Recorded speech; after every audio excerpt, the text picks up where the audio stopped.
Hello, you beautiful stars. Welcome to another week of Awaken and Align. I am your host, Laura Chung, for another solo episode. And I'm here for another solo episode because this is the 150th episode. Ah! I'm just so grateful that I get to do this, my dream, and I get to share and I get to explore this wonderful life with all of you. Thank you so much for your support and your subscriptions, your downloads, your likes, and your comments, your reviews, whatever you're doing. Thank you. I feel the love. Thank you so much. This is truly a dream of mine to be sharing like this on a weekly basis and to share some of my crazy thoughts and ideas and wildest dreams with all of you. And this would not be anything without your listening and your support. So I just wanted to say thank you first and foremost. I also wanted to come on here to, first of all, share the amazing energies that are happening this week and the upcoming weeks, and just a little bit about my personal journey and what I've been going through for the past couple months, and just any other thoughts that are coming through. I knew that I wanted to do this for the 150th episode, and I've kind of been um, on a well, for lack of a better word, retrograde period for the last 6 months, really being in the receptive mode, being in the yin, being in the feminine, of observing and of just really being intentional with what I share, and how I show up. First of all, I'm recording this on Monday, October 18th, and I feel like this in itself was a synchronistic day because today Mercury and Jupiter are stationing and they're going direct. If you are a listener of this podcast, then you already know that I like to also call in and talk about the celestial bodies that are affecting us at a cellular energetic level, and also bring in some of my own personal anecdotal stories that I don't mind sharing, some of the things that I've been going through. But I felt like this was a very good day to share, also because in 2 days, on October 20th, which is Wednesday, Mercury Wednesdays, which is when this podcast goes live, we have a full moon in Aries, and my sun sign is in Aries. And I feel like this has been such a tremendous growth year for so many of us, 2021 as well as 2022. I started this podcast in 2018, August 22nd of 2018, on a Mercury retrograde in Scorpio. And at the time, I didn't understand astrology as much as I do now, but I knew that it was a time for me to start sharing at a broader level, at a level that was quite vulnerable and raw, and also a side of me that a lot of people might not see unless you really get beyond the Aries sun, but more towards my Aquarian moon, some of my mad scientist ideas. And I think because of these retrogrades the last 6 months since April, I have been reflecting and reviewing a lot of things about myself and how I show up and the things that I'm sharing. And I feel that now at this point, at the full moon in Aries, and with these two communicative planets moving forward, I feel so much more in my power and in my inner authority, my own emperor energy, to share really with strength, with empowerment, with courage, the things that I feel are important to me. So I just wanted to share a little bit about these celestial bodies of Mercury and Jupiter, which are kind of similar and obviously different in their own right. Mercury is the first planet in our solar system that is closest to the sun, and it is the fastest moving planet of our solar system. It rules the energies of Virgo and Gemini. And Jupiter, which is the biggest planet of our solar system, and if you follow me on Instagram, I was doing Jupiter Thursday's Day of Expansion, and it is the power, yes, it is the planet of higher knowledge, of expanded consciousness, and it rules the signs of Pisces and Sagittarius. And these two planets are planets of information, but in different ways. I find that Mercury is the planet of communication, spreading knowledge, sharing knowledge, and Jupiter is the planet of gathering information through experience, through higher knowledge, through spirituality, and through different dimensions, different ways of communicating. Mercury and Jupiter are rulers of opposing signs. Mercury rules Virgo, which is the archetype of the helper, of the healer, to be of service, which is the opposite sign to Pisces, which is also a healer, somebody who serves humanity, but in a different way. Mercury also rules the sign of Gemini, which is all about curiosity, which is all about being open to different perspectives, which is in the opposite sign of Sagittarius, which is sometimes the shadow side is being dogmatic in its beliefs, which is also ruled by Jupiter. The collective growth of the community and the soul of the community is right now on the axis of Gemini and Sagittarius, with the North Node being in Gemini and the South Node being in Sagittarius. So collectively, we are being asked to be more curious, to question things, to gain possibly a different perspective, or even just being open to a different perspective and different ways of thinking, and releasing and letting go old beliefs, old limiting beliefs, dogmatic beliefs, possibly even religious beliefs. I was actually talking to my mom yesterday, which is Sunday, and she still goes to a Christian church. I grew up in the Christian faith, and in many ways, since I was little, I cherry picked the things that felt resonance to me. And I know every religious person is like, you can't do that. You have to have all or nothing. But I believe that it's good to question. I believe it's healthy to question, right? That's the North Node in Gemini. And I had such, I couldn't reconcile the cognitive dissonance in religious beliefs. You preach about being loving and unconditional love and agape love and God loving everybody. And then in the same breath, you say, we don't accept the LGBTQIA community. We don't believe in gay marriage. And having all this shame and guilt and being sinners and original sin and all this stuff, it just felt so out of alignment with what unconditional love is. Unconditional love is love without condition. So I was talking to my mom yesterday about people who don't have faith and people who don't believe anything. And I really believe that it's because of religion, organized religion. And I think that a lot of people feel so burned and so traumatized by the churches of this world and temples and radical religious beliefs that tell us that that the minute we're born, we have to repent for our sins, and that we have to be baptized because we're unholy, and that we have to, I didn't grow up in the Catholic Church, but I watched a lot of movies about it. So the Hail Marys and confessing to a priest who fucking, who knows, right? And all of these things now, these shadows, these underworld things about these religious institutions and the people who are a part of these institutions and all the crazy shit that they've been doing and hiding.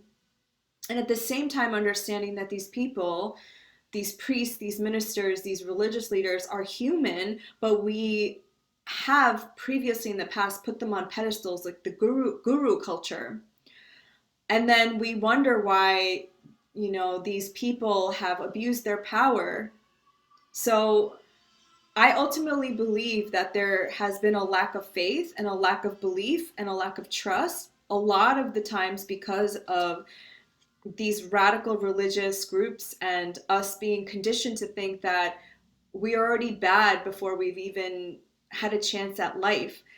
And this is why we're releasing the South Node in Sagittarius. We're releasing all of those beliefs, all of those institutional programmings that tell us who we should be and who we aren't, and these limitations that they put on us, right? All these guilty and these shameful feelings that we feel just by being human. And I think the North Node in Gemini is an invitation for us to see things in a different way, to see things in a different perspective, and possibly being open to other ways of thinking. Now, the shadow side of the North Node in Gemini, which I've spoken about this so many times on this platform, is just being overwhelmed by information and not knowing what to believe. And we see that playing out right now. But I believe that the North Node in Gemini and the South Node being in Sagittarius is a call to question our beliefs and to ask ourselves, what do we believe in? Because what we believe in creates our reality. It literally makes up how we see our lives. And that's pretty much the topic that I wanted to talk about today.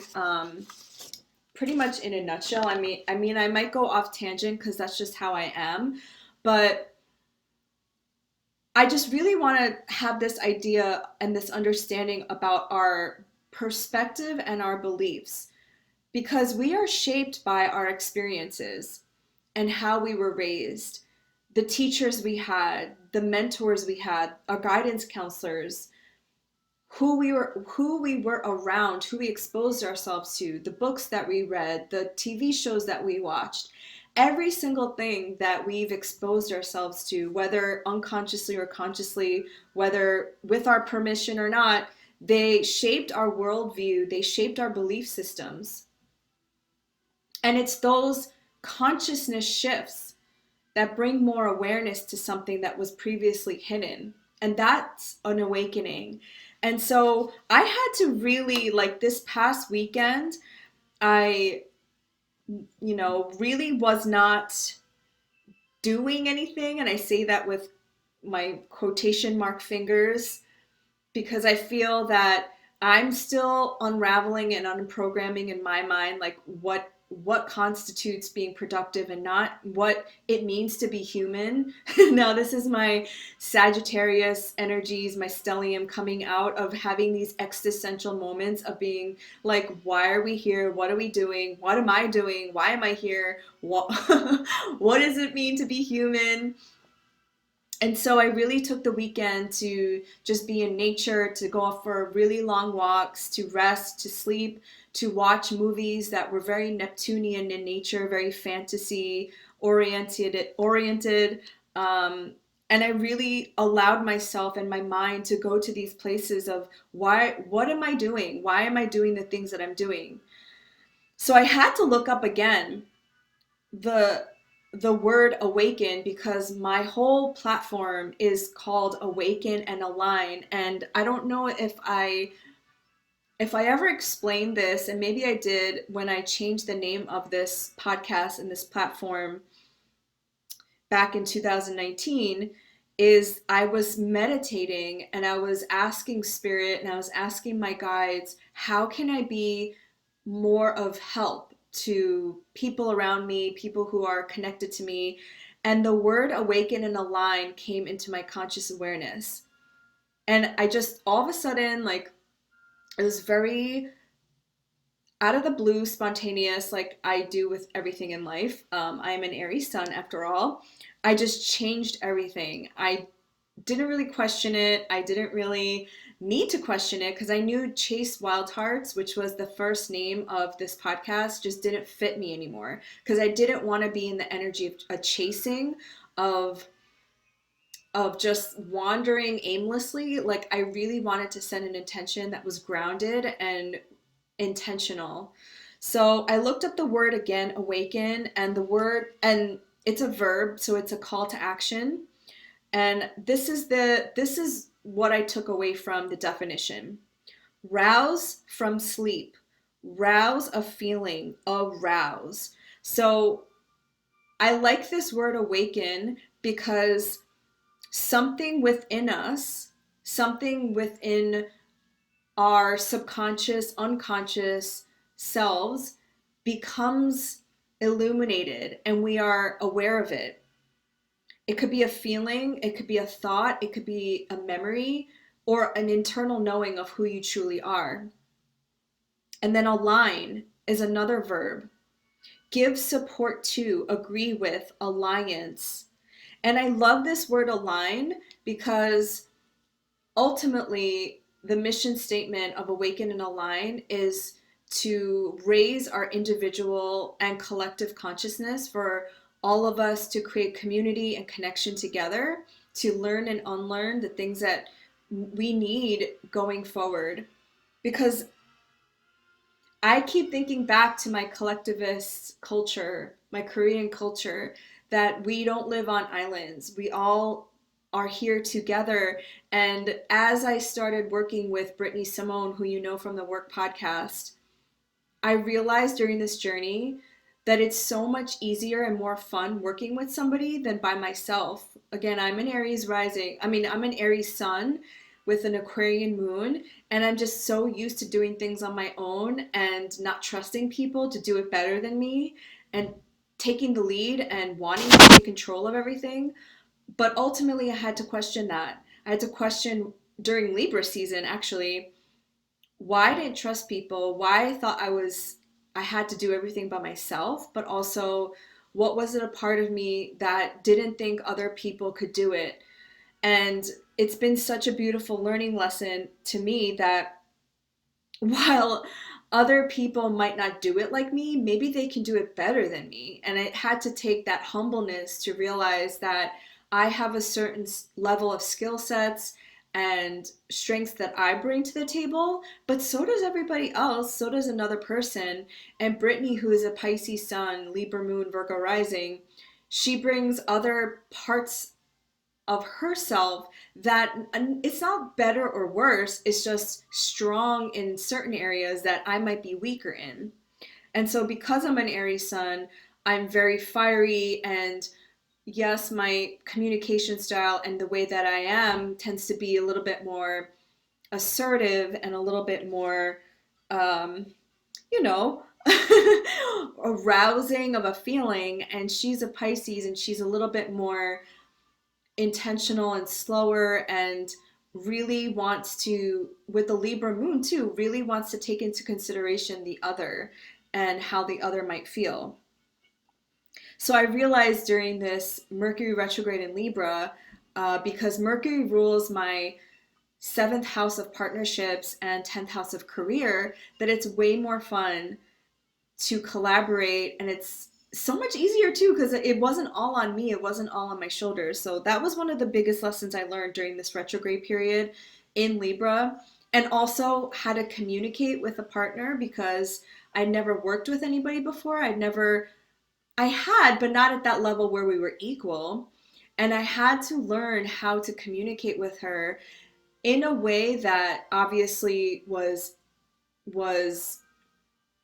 in a way that she would understand, and also not me inserting myself and being overpowering and controlling, but also in a very equal partnership way that her ideas and her way of doing things could be better than the way I do things. So, whoa, it was a huge learning lesson for me personally, and I'm just so grateful.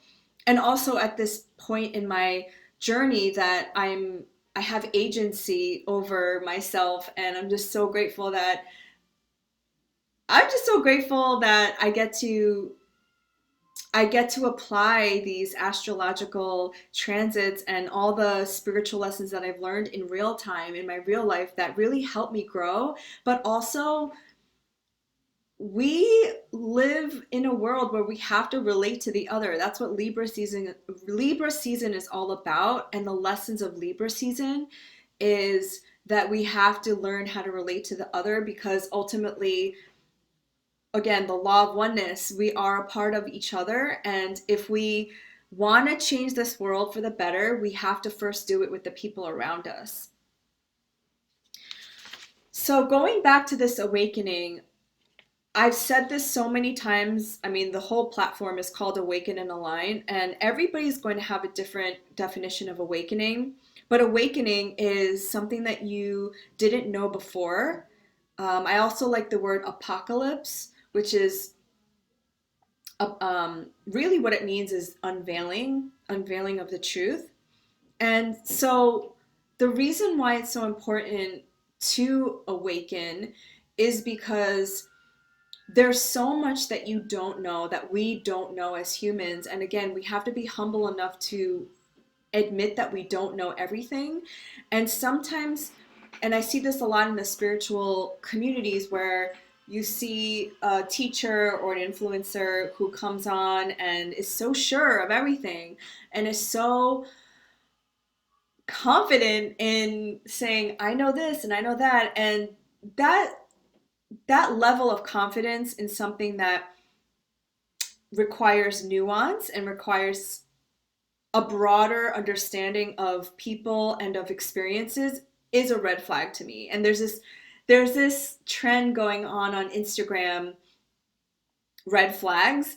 And whenever I see a spiritual teacher have absolute certainty about something, it's a red flag for me, because again, we only know life through our own biases and our own lens and our own experiences. And so even I get caught up as well when I feel I'm so sure of something, and then I have to check myself and say, but you only know that from your lens, your own experience. So you also have to take into consideration how this might land on people who don't have the same experience as you and who come from different backgrounds.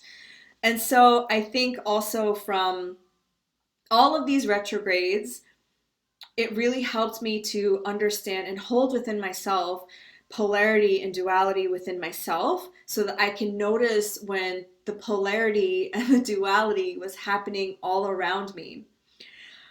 We also have to be able to hold within ourselves a multiple and a multitude of different views. And this has been tested, I feel, for all of us from 2020 to 2021, but especially within myself, I can just share with you what I've been experiencing. I always considered myself to be an open-minded person, and I am, in terms of everybody has the right to love who they want to love, everybody gets to do what they want to do. But when it comes to people's beliefs that aren't necessarily of my own, that is in regards to my safety and my sense of being and well-being, it's incredibly triggering for me. And I've had to sit with a lot of times when some of these people were my friends and people that I've known for a really long time, who express views that I'm just like, oh my gosh, like what? And I have to ask myself, how can I also hold this person's view as well, and have it be true for them but not true for me, but still maintain a relationship? And I've also had to question, do I even want to?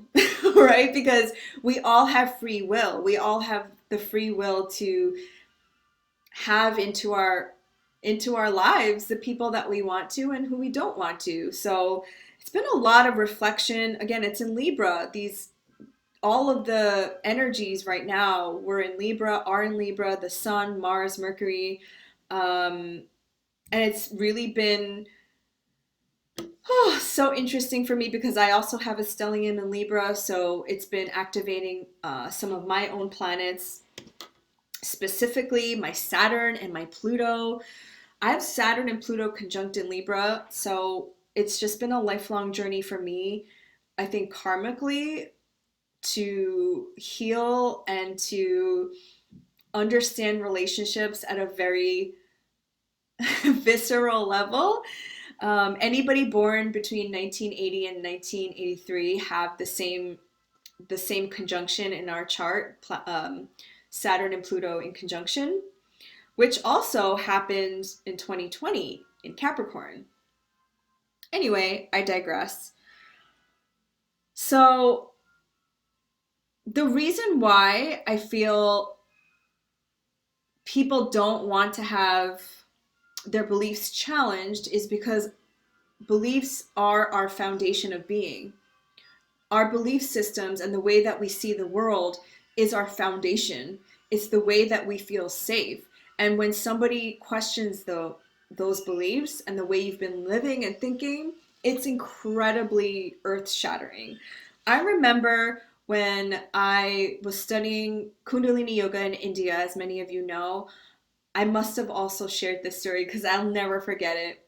Again, I grew up in the Christian church where we believe, or I used to believe, you have this earthly experience, you die and you go to heaven, and that's the end of that. You either go to heaven or you go to hell. And I remember my teacher talking about reincarnation and coming back in multiple lives and karma and paying your karmic debt and all these things. And it was so triggering and so jarring for me to hear this as somebody who was unpacking my Christian faith, that it was so guttural. I remember feeling in my root and my sacral chakras, my energy centers, like just feeling uprooted, because my soul knew that that was true. My soul had a recognition there, but it had to reconcile all the belief that I had before. What do you mean we have to come back in multiple lifetimes? Like, well, why do I have to pay for karmic debts that I did in past lives, or even things that my ancestors did? I had so many questions. I had so many more questions than I had answers for at that time. And it just completely shook me. And I also had a realization that heaven and hell are not up there, but they can be on earth too. So all of this was going on. And I just remember being like, oh my God, my entire worldview of my life up to this point is wrong. And it's going to take me a little bit to like reground myself and understand like what life actually is, like what we're doing here. Why do we come back? Why are our souls infinite? So I remember that time very distinctly, and it wasn't until many years after that where I finally had like a firm grounding and understanding through more study and through more self-reflection. But it's like a tower moment when things that you used to believe in weren't true anymore. And so remembering that time in my life, I have to give myself compassion and others compassion for when you don't know, you don't know. And even when you look back at when you were a teenager or when you were in college, you know so much more things now about yourself and about the world than you did then, because of life experiences, about things that you've gone through to learn more and expanding your awareness that you didn't know back then. So again, it's hard, it's difficult, it's challenging to give people compassion for things that they don't know, but we all have to give ourselves and other people the grace and time to know the things that they are not aware of. And but when they do know, and when you do know, that is when you have to make a decision and you have to actually do something about it. And when you know something, you can't unlearn it. You see it very clearly now and you're like, oh my God. And sometimes the truth can be very earth-shattering. And I really believe that is what this season leading up to Scorpio season is all about. It's we're peeling back the layers of the truth of who we are, and being honest with our feelings and being honest with our life experiences, and having radical acceptance for everything that has happened to us, everything that we've been through up until this point, without having to attach ourselves to what could have been or what should have been, but what has happened up until this point in this reality, in this timeline, so that we can shed those parts of ourselves, like dead skin, dead snake skin, to go towards our rebirth and our transformation. And I love that part about Scorpio season because it is signified by the phoenix. When you burn things away, when you shed the things that no longer serve you, you get to transmute those experiences to birth a new way of seeing life. I love the archetype of the phoenix because Newton's first law of thermodynamics, which I quote a lot on here, is energy cannot be created nor destroyed. It can just be reformed, transmuted, transformed. So it's not that you are your story, it's not that you are your past, but you use the wisdom and the lessons that you've learned so that you don't repeat the patterns, that you don't repeat the mistakes. And that is also what spirituality for me means as well, is you have awareness of your patterns, of the unconscious things that you are doing, to shine a light onto those things so that you can change the outcome, so you don't have to keep repeating patterns. And what that is going to require, and many of my guests have said this on this podcast, what that is going to require is a heightened state of awareness. And how you get to the heightened state of awareness is creating space for yourself, for slowing down, meditating, and meditating just doesn't mean like closing your eyes and like meditating. It could be going for walks, it could be drawing, it could be listening to music. I like to do all of the forms of meditation to really connect to a higher power, to spirit, to my ancestors who are helping on this journey. People who are not connected to ancestors or a higher being, it's okay. You can connect to Mother Earth, you can connect to Gaia, you can connect to nature, but a higher force that connects the intelligence of all of us, the plants, the trees, the animals, the solar system.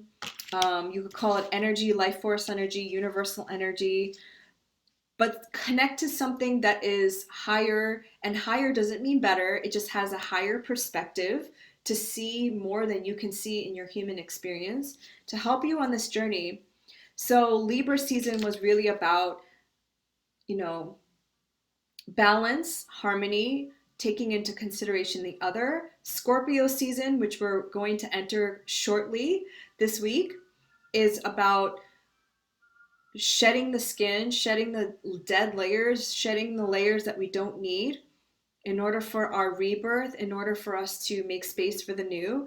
And then Sagittarius season, which is November to December, is really like that higher perspective, that understanding of life beyond your own personal experience, but zooming out, which is ruled by Jupiter, by the way. And then we get into Capricorn season, December to January, and that's the mark of the solstice, when it's equal light and dark, and the light overcomes the dark again. And that is when it's the yin of the Saturnian energy of contraction. It's really about receiving and being receptive. And that will be the end of 2021. I can't believe it. We're in like the last quarter of 2021. It's wild. So, in 2 days of this recording, when this podcast becomes live, Wednesday, October 20th, we have a full moon in Aries at 27 degrees of Aries at 26 minutes, happening at 10:57 a.m. Eastern Time. Adjust for your time zone. And obviously, I'm biased. I love Aries energy. Aries energy is a cardinal fire sign. It's a time for action. And I actually brought the 2 tarot cards associated with this moon. The moon is at 27 degrees of Aries, which is the 3rd decan of Aries, and it's signified by the 4 of Wands, which is Venus in Aries. And I love this card, and anybody who gets this card in a reading, it's especially a love reading, it's a very happy sign. It's a it's an energy of celebration, love, expansion, of, celebration. The Four of Wands by a lot of tarot readers is the 1111 card. It's a portal. It's a portal into a commitment of celebration, of love, of finding what matches your soul. And that could be in an area of your life that is of love, of what meets your passions and your desires. But the four number is very significant, as you know, in spirituality and in numerology. There's four directions: the north, the south, the east, and the west. And there's four elements: earth, water, air, fire. Four elements in tarot: the pentacles, the swords, the wands, and the cups, which is water, and they each relate to an element. Four is also four pillars. You need four pillars or four beams to hold a structure up. So it's an energy for of foundation, of structure, of stability. And I always think of the fourth house also when I see this, even though this has nothing to do with Cancer energy. But the fourth house in astrology is the lowest point of our chart, which is our foundation, our home, how we feel nurtured, our little cocoon. It is the house of Cancer, so very nurturing, motherly home, emotionally fulfilling. It is the part of our chart that signifies our family and our ancestry, our roots. It's where the IC is, which is where we feel rooted, where we feel at home. And so the Four of Wands is, to me, which is this full moon, a feeling of meeting your soul's desires, your passions. It's a fire sign. It's a cardinal fire sign. Aries is the first sign of the zodiac. And Aries is I am. It's your sense of being. It's your sense of having inner authority. It really is the beginning of the hero's journey of, I want to seek something that is really true to me, something that is of my own, beyond home, beyond like what my family, what my society, how I was brought up, my little community that I grew up in. It's really something that I want to explore on my own, as signified by the Two of Wands and the Three of Wands, which are very explorative, explorative cards. Mercury is in its shadow still, post shadow, so I might be still in the retrograde situation here with my words.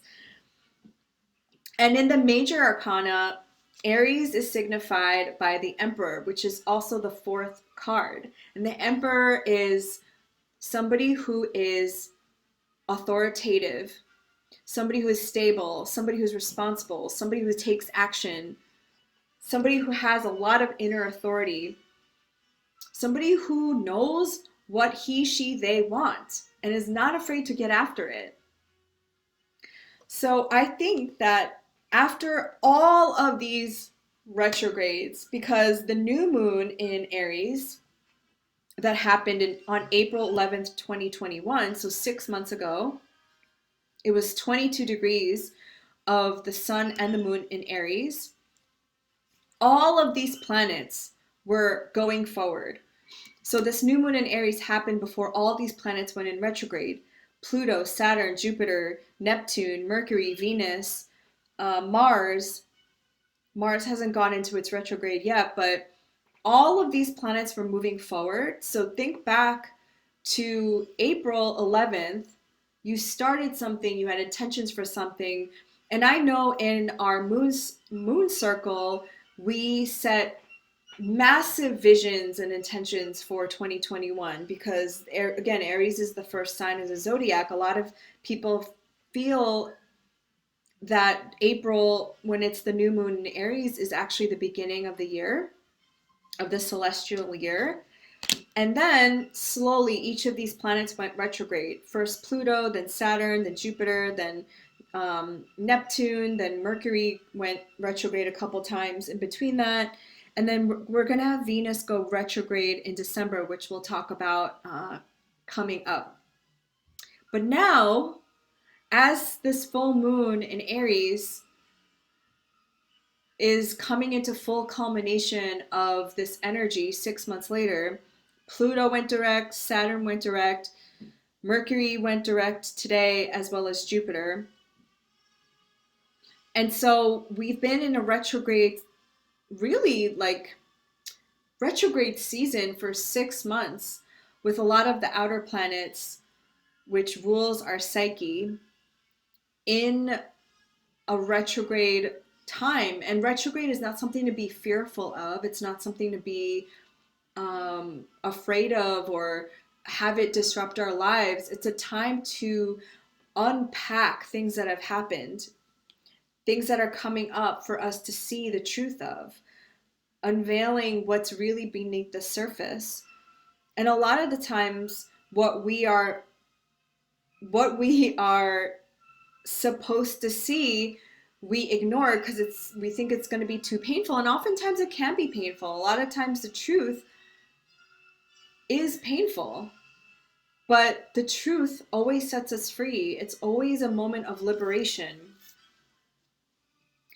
I feel, and I said this in the October 2021 astrology podcast episode, that this is a huge energetic shift this month, because now going forward until Venus goes retrograde in December, all the planets are going forward. With this full moon in Aries, being in Aries, a cardinal fire sign, this is the time that you are being asked to take action. You're being asked to take action in the part of your life that feels stagnant, that you feel trapped, and that you've always known that you had to do, but maybe you ignored it, or that you weren't ready, or whatever your reason is. This is the time. I also said, I believe, in that October 2021 episode that between November 3rd and November 17th is the best time to take action, to initiate, to launch, because that is when Mercury will be out of its post shadow and before Venus is in its shadow, before the retrograde. So take this time until November 3rd to really, again, notice and observe the things that have been hidden, the things that are being shown to you. Expand your awareness. Venus is in Sagittarius right now, which is really helping us to see things in a different perspective. You might feel called to travel because Sagittarius is a traveling sign. And why do we travel?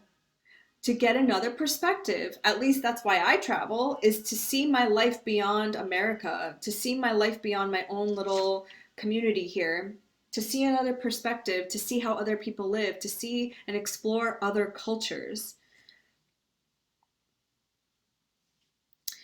So I'm really excited about, and I know I probably say that every week, but I had the most prolific dreams this weekend because the moon was in Pisces, and Pisces is in my fourth house with Mercury there, and I just always get these prolific prophetic dreams anytime the moon goes into Pisces, and it's not something I can even explain, but I've had so many aha moments, and I probably had these dreams as Jupiter went direct in the middle of the night, and Mercury is going direct.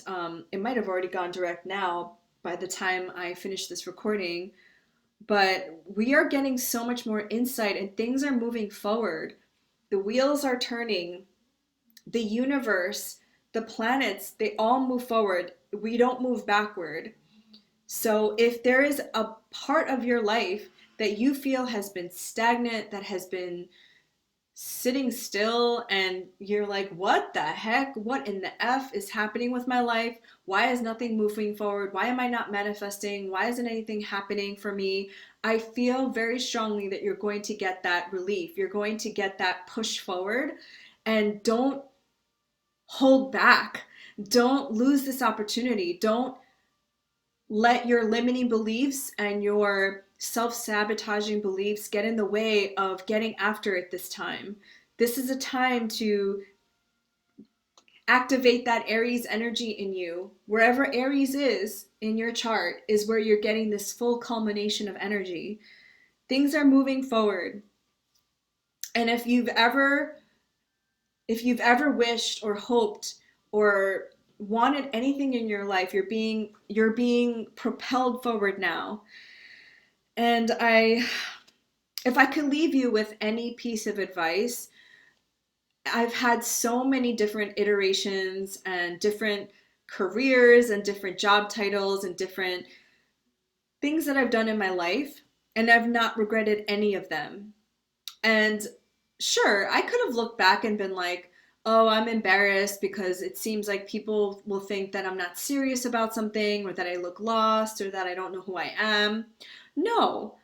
I mean, sometimes that thought came in, but it all gave me an enriching experience of my life. I have so many different perspectives, experiences, and I'm so grateful for every experience that I've ever had. And I don't regret ever taking a chance.